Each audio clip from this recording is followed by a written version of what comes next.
Park Hang-seo tolak jabat tangan Sinteyong. Jordi Amat anggap Vietnam tak berbahaya, Indonesia main lebih bagus. Tahan imbang timnas Indonesia, Park Hang-seo merasa Vietnam yang menang. Dan Van Hau lagi-lagi lolos kartu merah, keputusan wasit dipertanyakan.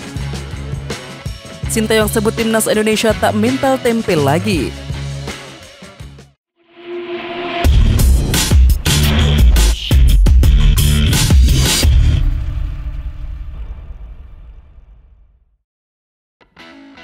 Pelatih timnas Indonesia Sinteyong mengaku ingin menjabat tangan Park Hang-seo usai laga Indonesia versus Vietnam di leg 1 semifinal Piala AFF 2022 di Stadion Gelora Bung Karno. Namun pelatih timnas Vietnam itu terkesan menolak. "Saya ingin menjabat tangan tapi Park menghindar. Tanya saja kepada dia," ujar Sinteyong dengan wajah sedikit kesal.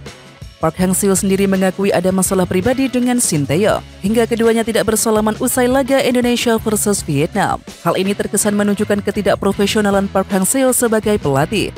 "Ini adalah masalah pribadi. Tetapi kenapa kamu tanya di sini? Tetapi ya memang ada beberapa alasan pribadi kenapa saya tidak mau berjabat tangan dengannya," ucap Park Hang-seo. Bek timnas Indonesia Jordi Amat menilai performa Vietnam tidak begitu mengancam skuad Garuda dalam leg pertama semifinal Piala AFF 2022 di Stadion Utama Gelora Bung Karno. Kerjasama trio bek yang diisi oleh Jordi Amat, Rizky Ridho dan juga Fahrudin Arianto cukup merepotkan serangan The Golden Stars Warrior. "Kami mendapatkan kesempatan penting. Vietnam merupakan salah satu tim favorit tapi hari ini mereka tidak begitu mengancam kami," kata Jordi Amat. Di satu sisi, pemain naturalisasi dari Spanyol itu juga men-share kesan pertama kali melawan Vietnam. Ia menyebut dirinya sadar bahwa lawan yang dihadapi tidak akan mudah untuk ditaklukkan. Bek naturalisasi timnas Indonesia Jordi Amat memuji taktik Sinteyong saat melawan Vietnam pada leg pertama semifinal Piala AFF 2022. Dalam pertandingan itu, Indonesia ditahan imbang Vietnam 0-0. Jordi Amat dan kawan-kawan kesulitan memecah kebuntuan meski beberapa kali mendapatkan peluang. "Saya pikir ini hasil imbang yang positif. Sekarang kami harus pergi ke Vietnam. Hari ini kami menunjukkan bahwa kami tim yang bagus. Hari ini kami bermain dengan kompak. Saya harus bilang strategi yang dijalankan oleh Coach Sinteyong sangatlah bagus," kata Jordi Amat selepas laga. Insiden tackle brutal Don Van Hau pada striker Indonesia Dendi Sulistiawan itu terjadi pada menit ke-54. Sayangnya, wasit Omar Mubarak Mazatowa Al-Yaqubi hanya memberikan peringatan kepada Van Hau tanpa mengeluarkan kartu apapun. Keputusan Omar Mubarak asal Oman itu bertolak belakang dengan banyak pihak, termasuk komentator laga tersebut yang yakin Van Hau harus diganjar kartu merah. Itu pelanggaran dari Van Hau, tackle yang sangat berbahaya. Tackle dua kaki yang tinggi, entah kenapa tidak ada kartu. Dendi terlihat tidak senang, itu bisa jadi kartu merah dan seharusnya diberikan kartu merah, ucap komentator. Kejadian itu bukan satu-satunya kelakuan buruk dari Van Hau. Pada menit injury time babak kedua, Van Hau menghajar Ricky Kambuaya di kotak penalti Vietnam. "Itu seharusnya penalti. Kita melihatnya sekarang. Harusnya itu penalti. Van Hau lagi-lagi lolos," kata komentator. Don Van Hau kembali buat olah. Pemain Vietnam bernomor punggung 5 itu tunjukkan aksi barbar di laga-leg pertama babak semifinal Indonesia versus Vietnam. Pada pertengahan babak kedua, tepatnya di menit ke-57, Don Van Hau jagal striker Indonesia. Don Van Hau melakukan tackle dua kaki yang diarahkan ke Dendi. Dari tayangan ulang ketika Don Van Hau lolos hukuman wasit, tampak pelatih Park Hang-seo lemparkan senyumannya dari bangku cadangan Vietnam. Tak masuk akal. Wasit asal Oman itu hanya memberikan tendangan bebas untuk timnas Indonesia. Di samping itu, ini bukan pertama kalinya Don Van Hau lolos hukuman wasit saat melakukan aksi barbar. Hasil imbang Indonesia versus Vietnam sudah membuat Park Hang-seo merasa puas. Malah pelatih asal Korea Selatan itu menganggap Vietnam menang atas timnas Indonesia. Pertandingan tandang selalu sulit. Pemain hari ini telah menunjukkan semangat Vietnam. "Hari ini kami menganggapnya menang karena kami mencapai tujuan," ucap Park Hang-seo dikutip dari The Tau 247. Sementara itu, Vietnam akan menjadi tuan rumah di leg kedua. Golden Star Warriors bakal menjamu timnas Indonesia pada Senin 9 Januari 2023 di Stadion Maidik. Jelang duel timnas Indonesia versus Vietnam di semifinal leg pertama Piala AFF 2022, sempat dihebohkan dengan aksi boikot dari salah satu kelompok supporter yakni La Grande Indonesia. Dalam unggahannya, La Grande Indonesia menyatakan bahwa aksi boikot ini tak lepas dari adanya tindakan represif dari pasukan pengamanan presiden atau Pas Pampres. Semalam koreografi sudah selesai kami persiapkan. Akan tetapi siang ini kami dapat kabar kalau koreografi itu dihancurkan oleh Pas Pampres yang ingin mengamankan kedatangan Bapak Presiden Joko Widodo sore ini. Bunyi keterangan La Grande Indonesia. Tindakan represif berupa perusakan terhadap koreografi ini membuat La Grande Indonesia pun akhirnya memutuskan memboikot laga Indonesia versus Vietnam.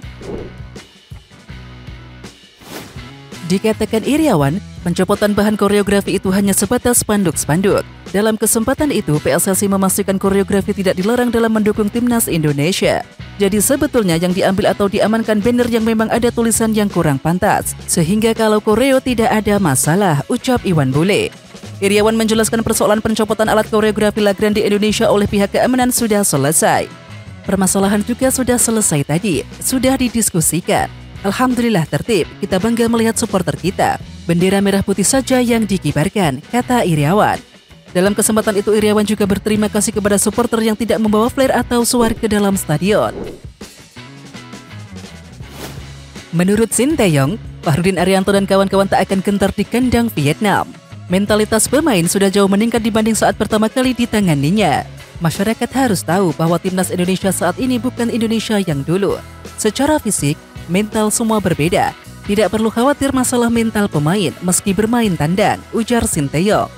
Agar bisa melaju ke babak final, tim Merah Putih harus memenangkan duel ini. Jika tidak minimal meraih hasil imbang dengan skor 1-1 atau 2-2 dan seterusnya. Jika hasilnya imbang 0-0, otomatis pertandingan akan diteruskan dengan perpanjangan waktu 2 kali 15 menit. Bila masih imbang, terpaksa harus dituntaskan dengan adu penalti. Shin Tae-yong meminta maaf dan merasa bersalah kepada para penggemar timnas Indonesia. Pasalnya, ia belum bisa memberikan kemenangan saat skuad Garuda bermain di GBK pada laga kali ini. Shin Tae-yong sadar betul laga ini merupakan pertandingan yang penting untuk timnya dan seluruh penggemar timnas Indonesia. Karena hasil pertandingan kali ini bisa menentukan nasib timnas Indonesia di ajang Piala AFF 2022. Sebagai pelatih, saya ingin meminta maaf kepada pendukung karena kami tidak bisa meraih kemenangan di rumah sendiri, pungkas Shin Tae-yong. Sementara itu, skuad Garuda harus berjuang habis-habisan meraih kemenangan saat bertarung melawan Vietnam di leg kedua. Pelatih Thailand Alexander Manopolking mengungkit kembali insiden yang diterima timnya saat melakoni laga tandang di Indonesia. Insiden tersebut kembali disinggung oleh Manopolking menjelang laga semifinal leg pertama Piala AFF 2022 antara Thailand dan Malaysia. Apa yang terjadi di Indonesia tidak boleh kembali terjadi, ucap Manopolking. Ketika bus tim diserang oleh fans, saya yakin hal ini tidak akan terjadi di Malaysia, jelasnya. Di samping itu, menjelang laga tersebut Polking mengatakan bahwa para pemain sudah siap untuk memainkan laga melawan Malaysia. Bek naturalisasi timnas Indonesia Jordi Amat menyebut rekan setimnya dalam kondisi positif meski belum memberikan hasil menggembirakan. Di sisi lain, Jordi mengatakan bahwa Shin Tae-yong tak kecewa dengan pertandingan di leg 1. Dia senang, sekarang hanya fokus untuk istirahat dulu sebelum evaluasi, kata Jordi Amat. Untuk laga selanjutnya, Indonesia bakal dijamu oleh Vietnam di Stadion Mai Ding Hanoi Senin 9 Januari 2023. Langkah Jordi Amat dan kawan-kawan sedikit lebih berat ketika bermain di tandang tanpa membawa 1 gol di laga kandang. Meskipun demikian, peluang untuk mengalahkan tim tamu masih terbuka lebar. Indonesia dinilai cukup tangguh untuk mengalahkan Vietnam di markas mereka. Wasit asal Jepang Araki Yusuke akan memimpin pertandingan leg kedua semifinal Piala AFF 2022 antara timnas Indonesia dan timnas Vietnam. Araki diketahui pernah memimpin laga timnas Indonesia versus Islandia di Stadion Utama Gelora Bung Karno pada 2018 lalu. Kala itu Araki sempat menjadi sorotan karena dianggap berat sebelah dengan lebih mengistimewakan Islandia. Pada pertandingan tersebut Araki mendapatkan kecaman dari supporter ketika memberikan hadiah penalti kepada Islandia. Ia juga kerap tidak meniup peluit tanda pelanggaran ketika para pemain Indonesia dijatuhkan. Akan tetapi Vietnam juga pernah dirugikan oleh keputusan Araki. Araki pernah memberikan kartu merah kepada kiper Vietnam Quan Van Chuam setelah berkonsultasi dengan VAR. Media Vietnam menyoroti skuad timnas Indonesia yang tiba lebih dulu di Hanoi usai semifinal leg 1 Piala AFF 2022 ketimbang skuad asuhan Park Hang-seo. Dukungan Presiden Joko Widodo juga menjadi sorotan. Keputusan PSSI untuk menyediakan pesawat charteran membuat timnas Indonesia bisa sampai di Hanoi lebih dulu ketimbang timnas Vietnam. Dikutip dari VN Express, timnas Indonesia dijadwalkan berangkat ke Vietnam pada pukul 13.00 waktu Indonesia Barat hari ini, Sabtu 7 Januari 2023. Tim asuhan Shin Tae-yong diprediksi akan tiba di Bandara Noi Hanoi pukul 17.30 waktu setempat. Menariknya, timnas Vietnam akan tiba di Hanoi beberapa jam setelah skuad timnas Indonesia. Skuad Vietnam direncanakan tiba di Hanoi pada Sabtu tengah malam. Dengan demikian, timnas Indonesia punya kesempatan untuk latihan sore, sementara Vietnam tidak. Selain itu, media Vietnam juga menyoroti dukungan yang diberikan oleh Presiden Joko Widodo. Mereka juga mendapatkan dukungan dari Presiden Joko Widodo yang menghadiri 2 pertandingan timnas melawan Thailand pada 29 Desember dan Vietnam pada hari ini, tulis BN Express. Media Vietnam Bong Da Plus juga menyebut Don Phang Do layak mendapatkan kartu merah. Don Phang Do beruntung lolos dari kartu merah setelah melakukan pelanggaran terhadap pemain Indonesia, tulis media Vietnam itu. Sementara itu, pelatih Vietnam Park Hang-seo memberikan dukungan untuk Don Van Hao. Pelatih asal Korea Selatan itu menganggap wajar jika ada benturan antar pemain. Saya rasa dia main bagus dan tentu saja sepak bola penuh dengan kontak. Tetapi hari ini dia mampu mengontrol emosinya, ucap Hang-seo. Oke Timnas Lovers, siapa kita? Kita Indonesia. Ayo kita dukung terus sepak bola tanah air Indonesia.